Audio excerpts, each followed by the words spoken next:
The good old days.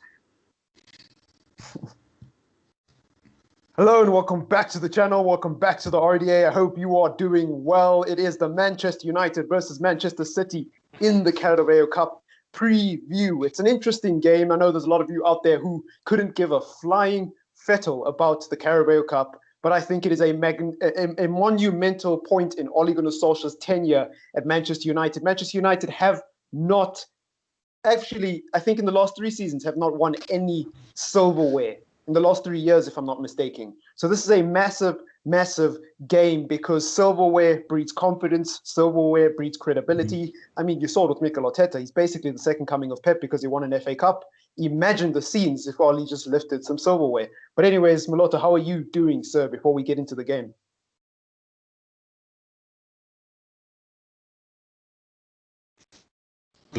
Well, we're mounting league title, and I couldn't be happier. This is the best start we've made, I think, since Alex Ferguson. So let's just hope we can maintain it. And now move away from the stress of the league because it can be a bit stressful. We're gonna win it. We're not gonna win it. We're gonna keep it up. Move away from that and to the Carabao Cup. And I'm interested to see what we can do. Yeah, I mean, we've obviously spoken a lot off air, and I know you're not a huge fan of the minor trophies, but what I would say about the importance of these trophies is, since Sir Alex Ferguson, this is the first time in 7 years that we might make Champions League football in back-to-back seasons by actually qualifying through top four. On top of that, we might actually win some silverware. So I think, look, being in a league title race is great and all of that, but personally for me, I'm not believing it until we beat Liverpool at Anfield. You know, then wait there until the 17th of January. If we're not top on the 17th of January, I'm not believing it personally. I'm more focused on the bigger picture. And the bigger picture for me is making progress. It's making progress. Jose Mourinho couldn't make top four 2 seasons back to back. Van Gaal couldn't do it. Moyes wasn't here long enough to do it. So I think this is a huge, huge thing. And if we can win a Carabao Cup while doing it, or potentially the Europa League, the Amadale Cup, the Farmers Cup, whatever you want to call it, it's progress. It's progress. And I know people don't want to hear that, but it's progress. What are your thoughts on Manchester City this season? Because they are unbeaten in 11 games at the time of us recording this. I'll get to that. I just want to touch on the United thing for a sec. Look, I feel like I said Ole out, and I think you might know that I said Ole out, and I feel like after I've been Ole out for a while now as well. Yeah, after the Champions League game, I said it, but I've come to a position where I feel like maybe I was a bit emotional when I said it, and it's possible that I have been a little bit harsh on Ole because when you do think about it, it's that like we had a very difficult group. Like probably one of the hardest groups in the Champions League, and we didn't get out. Yes, it angers me because it's mostly because of stupid decisions. But at the end of the day, we did have a difficult group.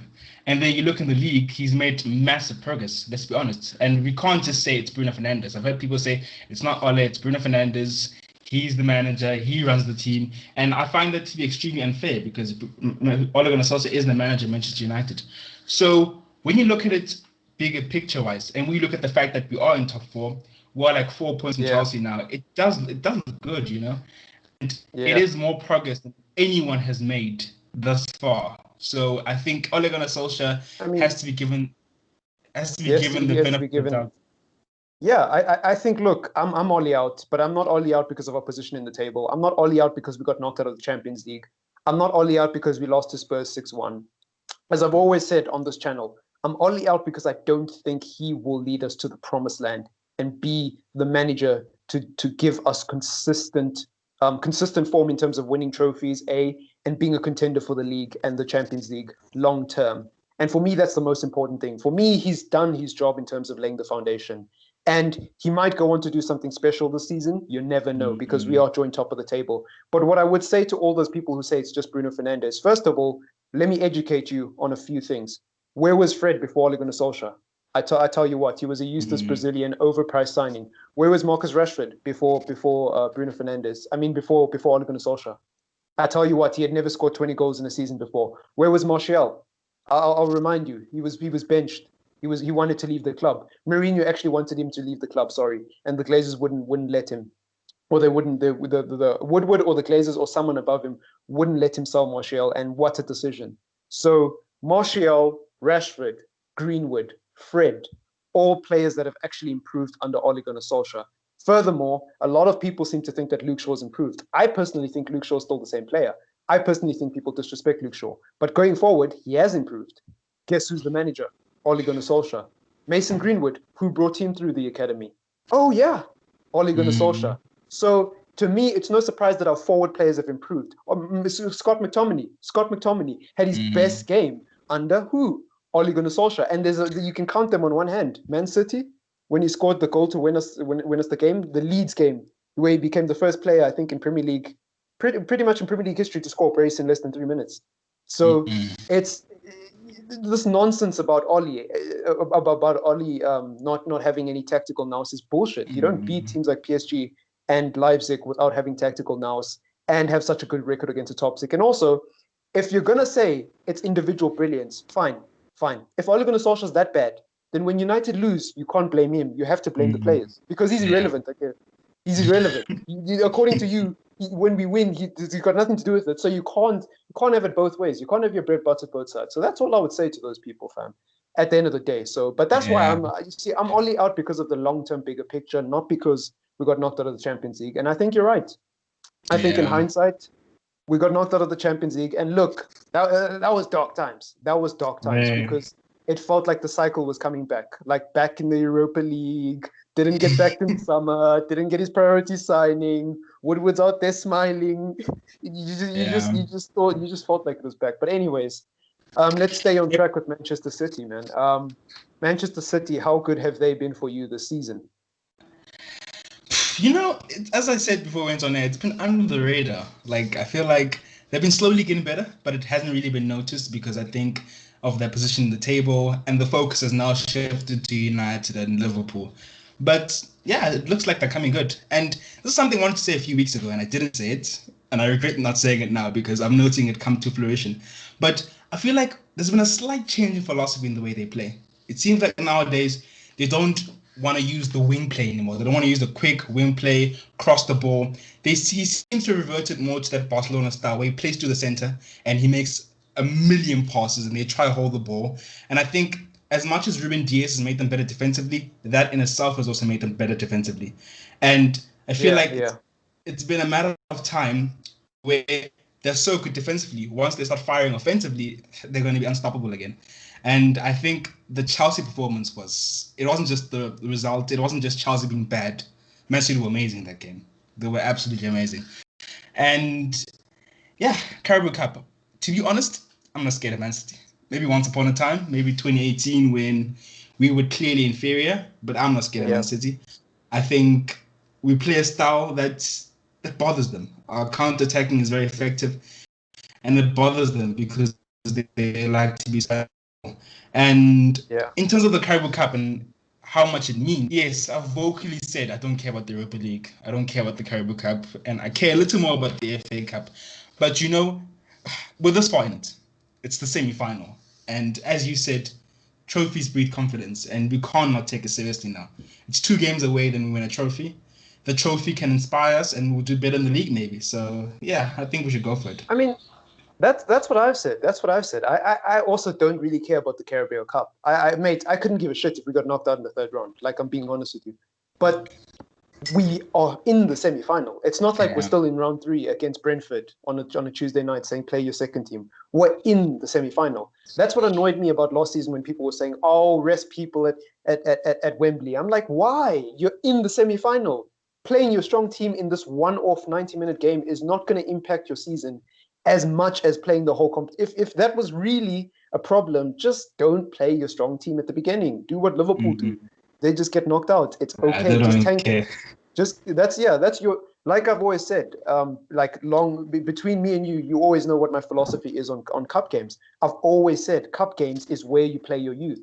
If your youth want to prove why they should be in the first team, go show me. Go knock Man City out of the Carabao Cup and let's see why you deserve to start in the Premier League. That's what I believe, but we don't do that. So I'm just like, we're in the semi-final. There's no point now deciding, oh, wait, we came this far to play our second team because we're in a title race. It doesn't make sense to me. That's just my opinion. But yeah, touching on what you said before there, which I think was far, far more interesting, is I think that's a magnificent point. And I think that is the most probably genius thing I've heard the entire season in all football conversations I've had, both on Twitter and in person. I don't think people are picking up on this because when I did a match reaction to Man City a few weeks ago, I said that although Manchester City are not the fast attacking flair winning team that they were in that 2018, Mm, 2017 season, they're still a force to reckon with because they're winning games. They're actually yeah. dominating games. It might not look like they're dominating games, but they are because they're holding a lot of the ball. They're creating a lot of chances. And I think the biggest problem with Man City at the moment is the fact that Gabriel Jesus is just not the finished article.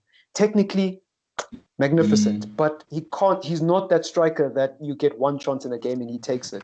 He needs chance after chance after chance after chance, and then he'll eventually put one away. And then we have some days where he's just brilliant, where he'll score a header like he did against Arsenal in the FA Cup. Yeah, But for the the good most part, performance I there. think, yeah, but for the most part, I think with Manchester City, they've started to go back to, like you said, that Barca playing style. And I think it's working for them because they're 11 Mm. games unbeaten at the minute.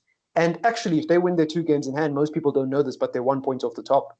Mm. So, but yeah, like you said, I'm not scared of Man City. I've never been scared of Man City. Like if they beat us, they beat us. It's not like they have any fans on social media. So I've got no worries about banter. I've got no Mhm. worries about banter. Like I really, fam, I think they're honestly a dead team. But moving back to United, man. So what do you think Ole Gunnar Solskjaer should do in these 2 games in the Carabao Cup, especially the one on Wednesday? Do you think we should play a strong team, or do you Mm. think it should be a blended team and just take a chance, see what happens, and try rescue it in the second leg? I don't know if you know this, but they changed it to one leg now, so it's just one game on Wednesday. Oh, really? Which, yeah, I prefer way more because after that we're done with it. I think the following week Yeah. we're going to be playing the FA Cup Watford, so I think that's a Oh, massive chance for us to rest players before we go into Burnley and Liverpool. So yeah, no, I'm excited. I'm excited to see I did not know what we that. can do against a team that's in good form. And yeah, I know some people don't like the counter, but I think this is the game for it. Play his Yeah, number one formation, 4-2-3-1. yeah, Is that Spurs put too many players behind the ball. And I feel like when you do that, we saw against Liverpool, it's easy for you to sink because Liverpool feel like we're not threatened here. So let's just push everything. Let's just keep switching the ball, and eventually we're going to score. But yeah. what we do is that we will leave a Martial, we will leave a Rashford, and that leaves something on the back of the Liverpool or the Man City defenders saying, hey, hang on, we can't press as much anymore because there's the threat that There's Pogba will someone get the there. ball, hit it to Yeah, Rashford, and it's dangerous. So I think how effective you are on the transition and the counter makes us very dangerous. And a team like Man City that tends, as much as they're better defensively now, they do tend to leave gaps just because of how they play. There's no way to get around that. And I think if we do that and we're confident about it, I'm very confident we can beat them. I tell you what, this is a very interesting game because the last game against Manchester City, they obviously both teams nullified each other, and it was, according to some people, a ball fest. Although look, unpopular opinion, I actually enjoy the odd chess game here and there. I do. Mm-hmm. The Wolves game, when we played and we won in the 90th minute, for me was a very good watch because the whole game I was just sat there trying to analyze why Wolves are so good against us, why this game is such a bogey fixture for us. Because man for man, Wolves are nowhere near the quality of Man City, Liverpool, Chelsea. Yet they are most difficult game of the season, genuinely speaking. And I know some of you watching might be laughing, but they are our most difficult game of the season. And I was just trying to figure out why. And I came to the conclusion that basically if you do sit back against Manchester United, you're probably better off because the onus is on them to attack, but you have to find a way of nullifying their Mm. pace and their play on the width. And Manchester United struggle to penetrate teams to the middle. Thing about Man City, though, is what I noticed in the last draw is they understood that they had to sit back, but Manchester City are never going to sit back. So what they did instead was they played a possession-based playing style that didn't rely on heavy pressing, and they just waited and Mm. waited and waited for the right chance. And it resulted in a ball fest. But it's a Mm. cup game, so you can't get a point. Yeah. That's what's going to make this fixture even more interesting for me. You can't get a point. Somebody has to win. And Mm. we boys, we might have a penalty shootout on our hands, Yeah. But genuinely like, speaking. if we're gonna take that philosophy and take it back to the Barca days, when Barca were really firing and when Spain were really firing, they'd do that, but they'd still find a way to score. They'd get that one goal, and they'd Oh just yeah, keep yeah, yeah. passing the ball around. They'd do it so many times to Jose Mourinho's Real Madrid, Barcelona, and yeah, it's a way they could go against us in the Carabao Cup. I mean, But I yeah. don't know. I feel like we're too good at the moment not to score. I feel like with our confidence is so high, with so many attacking players who are on it at the moment that I don't see us not scoring a goal. Yeah, I wanted to talk a bit about that actually. I wanted to say that What do you think of Manchester City's front six now that we've actually had a chance to see them the decline basically, and the first time we get to see Pep Guardiola actually rebuild the team that he built, where the core elements are missing, the companies, the Silvers. Because I'll start first. In comparison to Manchester United, I've seen a lot of comparisons, and look, hindsight is a beautiful thing, but I don't think Bruno Fernandes is a better player in terms of ability than Kevin De Bruyne at the moment. In terms of form, he is, because his output is a lot better. His goal contributions are obviously a lot better, and he's in better form. But I still think the qualities of Kevin De Bruyne, how much more he can do than Bruno Fernandes, prime De Bruyne versus prime Bruno, I think in terms of ability, Kevin De Bruyne is better. But obviously, football is not just about ability; it's about how much of an output you can get. What do you think of Manchester City's attack at the moment? Because you remove De Bruyne and you remove Aguero, it's really kind of flat, to be honest. Gundogan's playing like prime Xavi or prime Iniesta, but besides him, it's a bit flat. I don't read Gundogan, to be honest. I feel like he's very hot and cold. 1 week is amazing.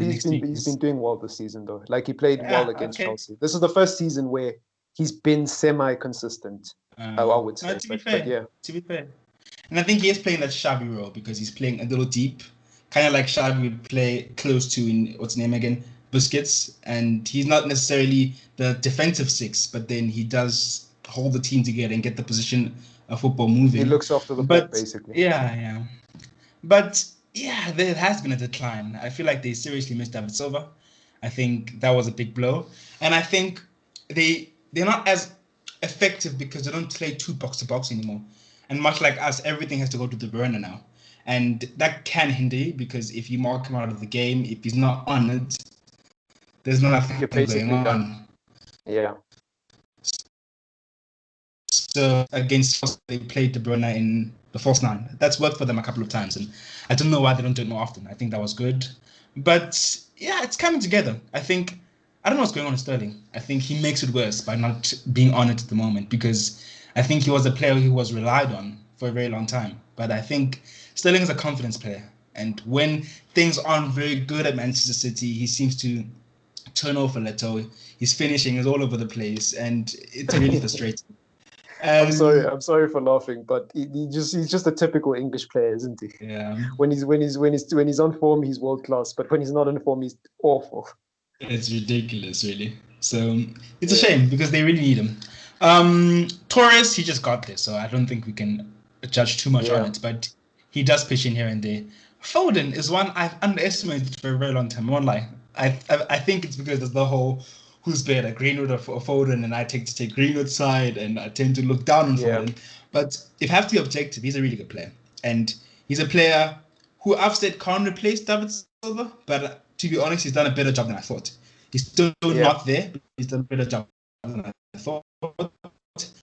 And turning into something really effective. And I think when Aguero comes back in, he'll probably be like the final piece of the puzzle. And I think they could go out and sign a player, but Pep seems adamant to prove to the world it doesn't need to sign a player. So I think that'll be interesting. But yeah, I think it's coming together and they're starting to look dangerous again. And they win their games and then they're third. I think we might have 3 teams in the title race. Yeah, I mean, if you're asking me, I still think they're going to finish second, but I'm not allowed to say that because United are joint top at the table, and I'm not a real fan apparently. Before we drag this on too long, we'll get into the predicted SI and then your score predictions very, very quickly. As much as I love talking about Pep Guardiola and Manchester City and their dead fan base, who do you think is going to start in the 11 positions for Manchester United this Wednesday, starting with goalkeeper, obviously? I think he's going to go for it. I think it's going to be the strongest 11. Maybe not goalkeeper. Hey, but it's Man City, though. Yeah, no, he's going to go for the strongest 11. I'm going to go for David De Gea. I think he's been in brilliant form. I think somehow he's turned back into that David De Gea that used to win points for us. And I think it's at the right time because we desperately need him right now. I did say he'd be back, and people were like, I don't know, I think he's old. And I'm like, relax. Goalkeepers play well into their 30s. He'll be back. Yeah. And it's very ironic because you think Dean Henderson coming in would be good for Dean Henderson because De Gea is off it. But no, it worked the other way around. Dean's suffering because De Gea is number 1 and plays every game. And De Gea's brought his game up because he has the competition. So I kind of called it. I thought kind of unfortunate for Dean Henderson.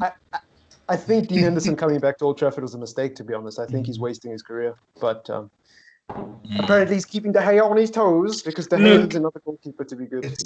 It's good for the club, but it's not good for his career. And I think he should go on another loan, like maybe at Chelsea. Okay, they have Mendy now, but a team that needs a goalkeeper.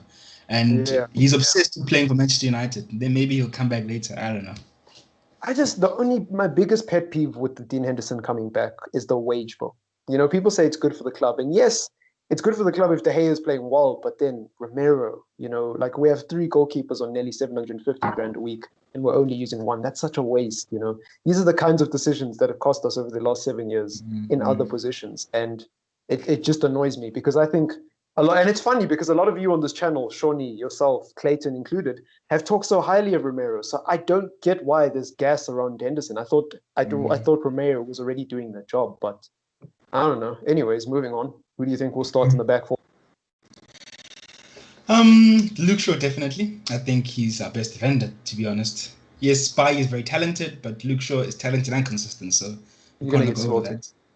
You're going to get slaughtered. I mean, I agree with you, by the way, but you're going to get slaughtered. I don't get it. Like, we hear people on a lot of fan channels as well who just don't get what Luke Shaw does, and it just mind boggles me, to be honest. I think it's because he's not the most aesthetically pleasing and flamboyant player to watch. I think the way he runs is very robotic and very sort of, he looks very clunky, and that's just the way he is. But defensively, he's so solid. He doesn't give away the ball much. He does the fundamentals well. There's no fancy tricks with him. And what I like about Luke Shaw is he's not one-dimensional anymore because going forward, his link-up play with Rashford is so good. It gives us so much. Have you noticed how much we attack down that left-hand side? Like, seriously.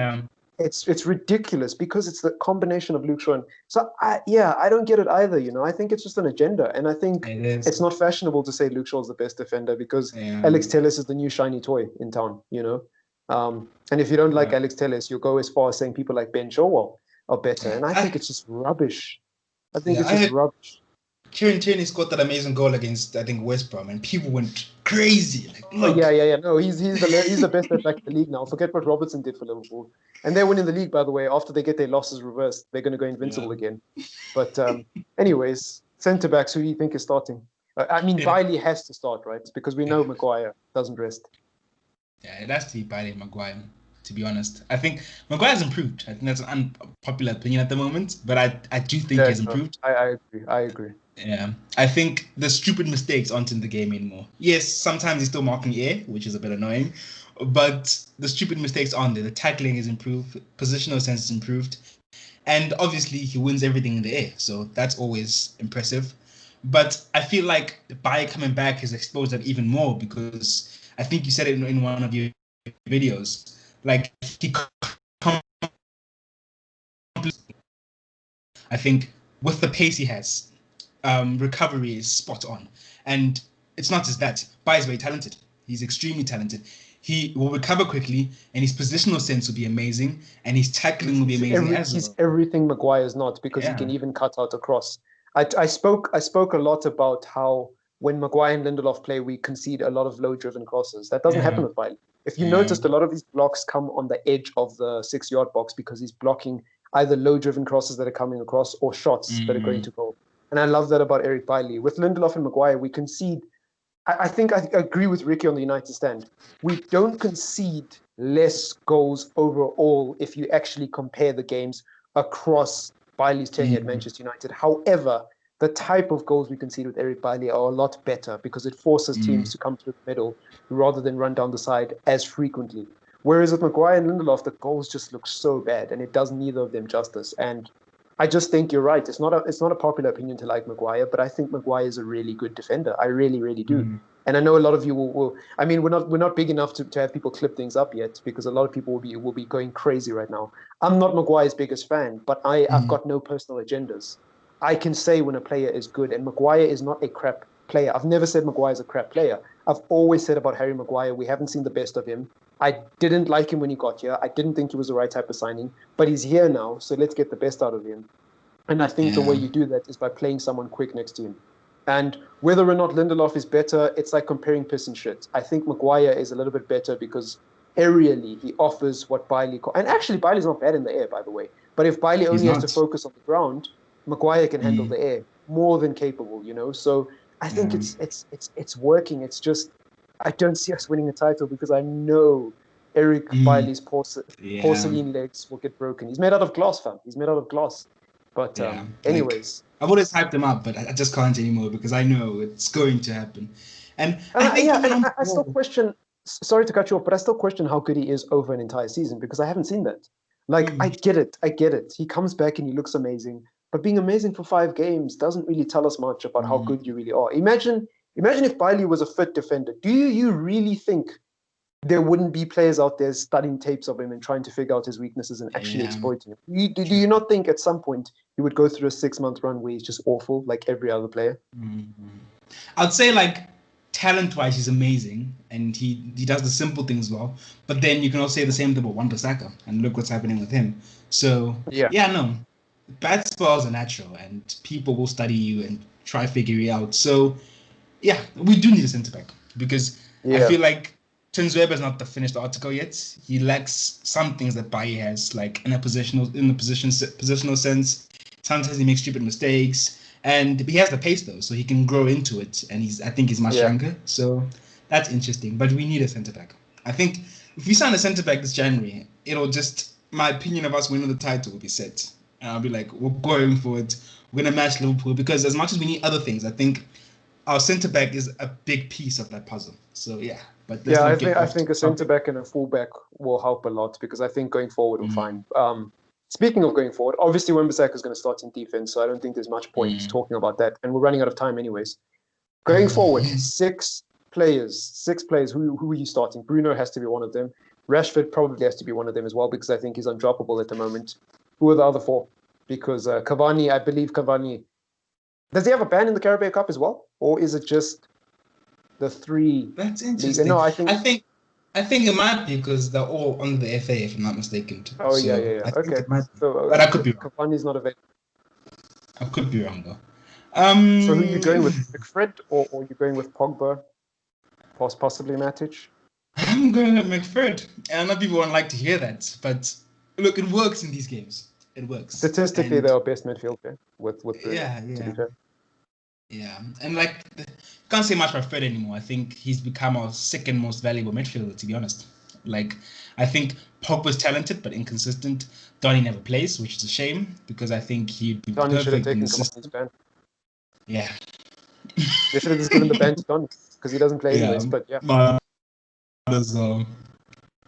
Yeah. Yeah, no, I agree with a lot of what you're saying. Defensively, I think defensively he's improved a lot. As you said, you think he needs to develop a bit more, but I think he's improved a lot. Scott McTominay, hot and cold, you know. Sometimes he's really good, sometimes he's not. Yeah, I'm going to say this about McTominay. I think McTominay is a very, very good squad level player, and I think he has the potential to break into the first team. But what I noticed about the way people criticize McTominay is they criticize him on things that have nothing to do with what his role actually is in the team. Like if he was a box-to-box midfielder, I get why people hate him.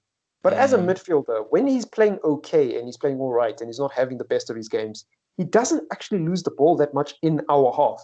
Maybe in the other team's half, but that's not his fault. If Matic loses the ball in the other team's half, it means he's having to overcompensate because our creative players aren't doing much. The job of a DM, and I'll keep saying it till I'm blue in the face, the job of most DMs, 99% of DMs, let's move away from the Kantes and the Fabinos because not everybody's a Kante or a Fabino. The job of a DM is to look after the ball. You pass that ball sideways if there's no pass going forward because somebody else will take the risk. Somebody else, give it to a Bruno, give it to a Fred, give it to a Pogba, give it to a Rashford, give it to a Martial. Let them play the risky pass and lose the ball further up the field. Don't lose the ball. Do not play forward passes if you don't have to. And that's why I like Matic as well. He will always take the extra touch.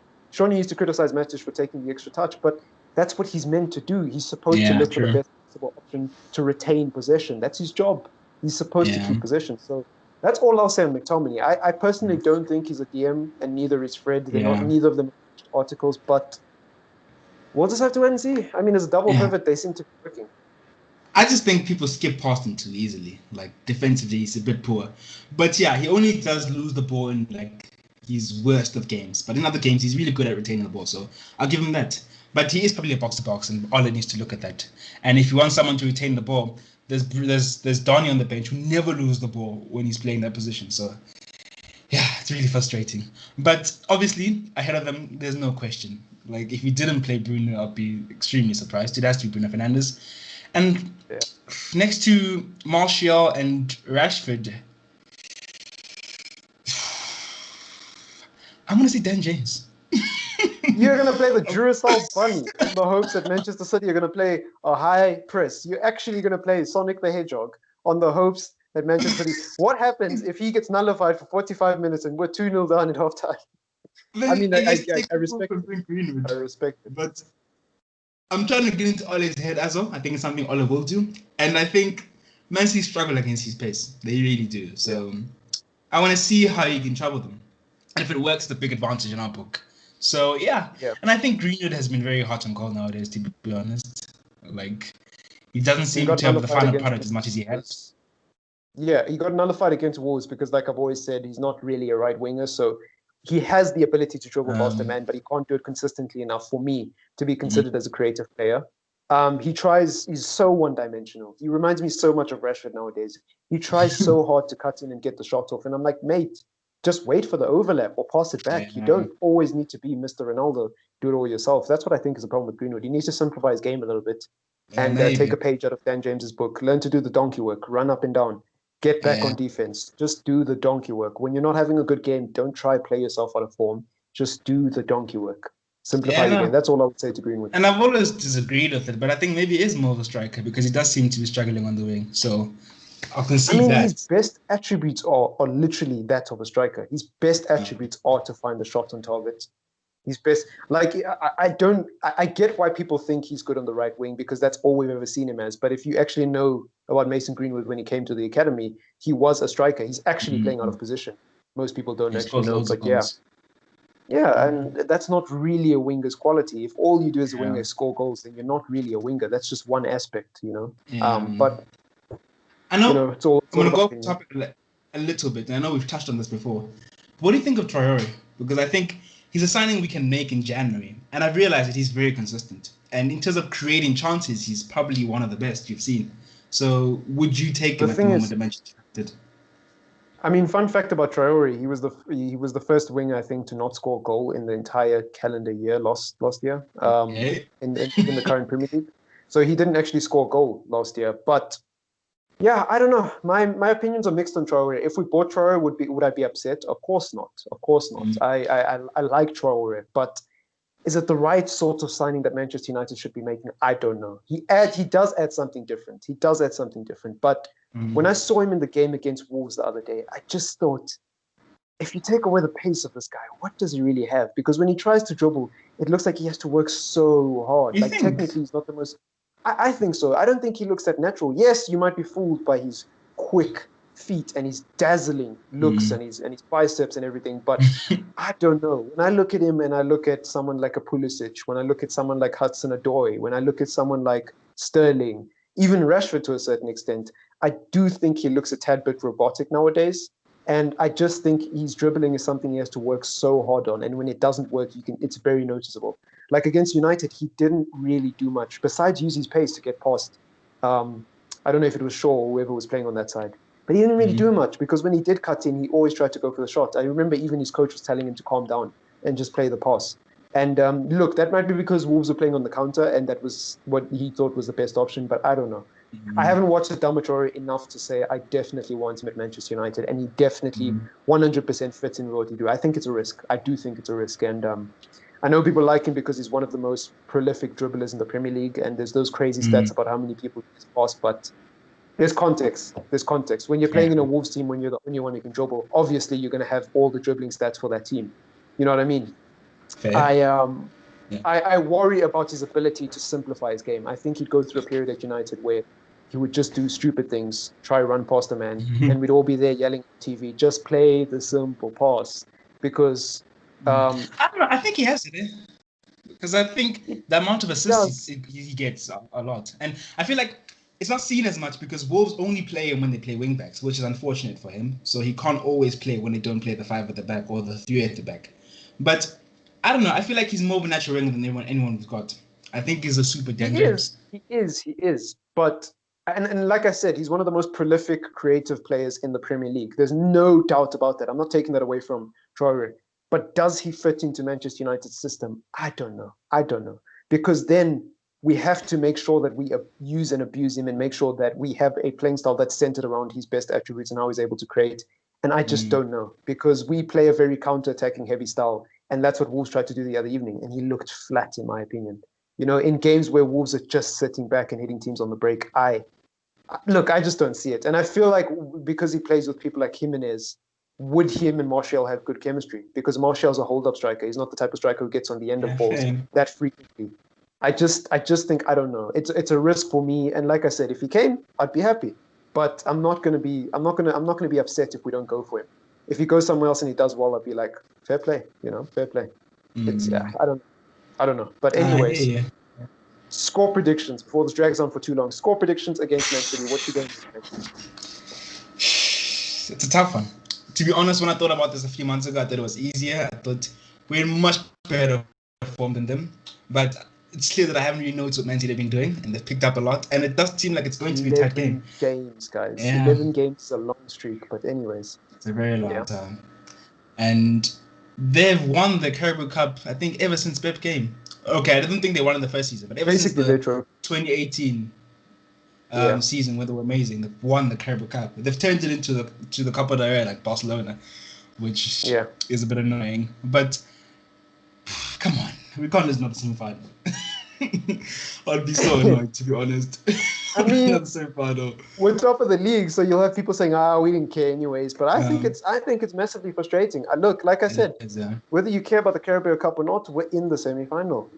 I would be really upset if we lost another semi-final, because what's the point? Should have just gone out in round 3. We're in a good period. And I think we can win this trophy. So I think Man City will score. I think we will score. It'll be a tight game. I'm going to go for 1-1 and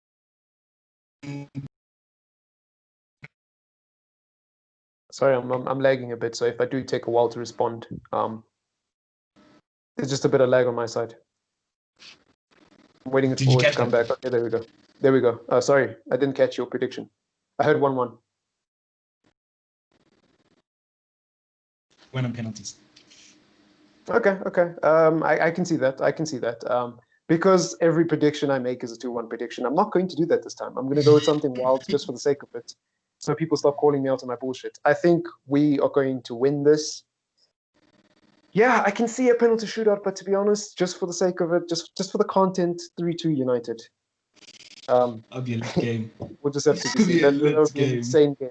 And then Rashford scores in the 90th minute when it's 2-2, 94th minute. You never know. But thank you for watching the video. If you did watch till the end, it's massively important that you hit that thumbs up button. If you want to support the channel, please do subscribe. We do general football content, not just Manchester United. And also, have yourself a good day or evening whenever you do catch this. And it's been your boy Moloto and Triple M, and we will be back with a future in the future, sometime in the future. But enjoy.